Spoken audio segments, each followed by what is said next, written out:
Ačiū posėdžio pirmininkė, tai aš noriu užduoti klausimą tokį patį, kokį uždaviau tuometai kandidatai prieš 4 metus.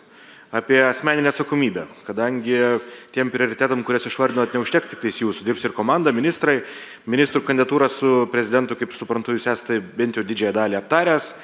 Tai mano klausimas, ar jūs kaip premjeras per tos 4 metus, jeigu 4 metus dirbsite, nešite asmeninę atsakomybę ir ne tik prisimsite gerus ministrų darbus, bet ir tam tikras klaidas. Ir už tas klaidas, nežinau, kažkokia tai bus atsakomybė jums asmeniškai arba tam pačiam ministrui, nes per tos 4 metus praėjusius visko buvo.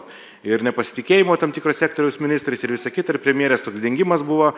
Tai jis bus tas ministras, kuris reikalaus atsakomybės, tas neš pats asmeninę atsakomybę, ar tas, kuris dengs ministrus, nepaisant to, ar tai socialdemokratai ir koalicijos partneriai. Kalbant apie atsakomybę, aš juos tikrai nesibaidau ir nevengiu.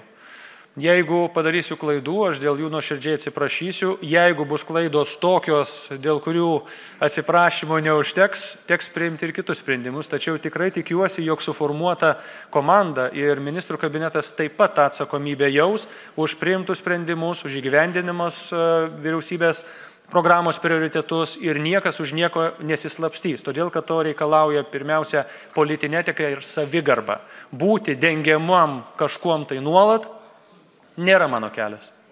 Ačiū.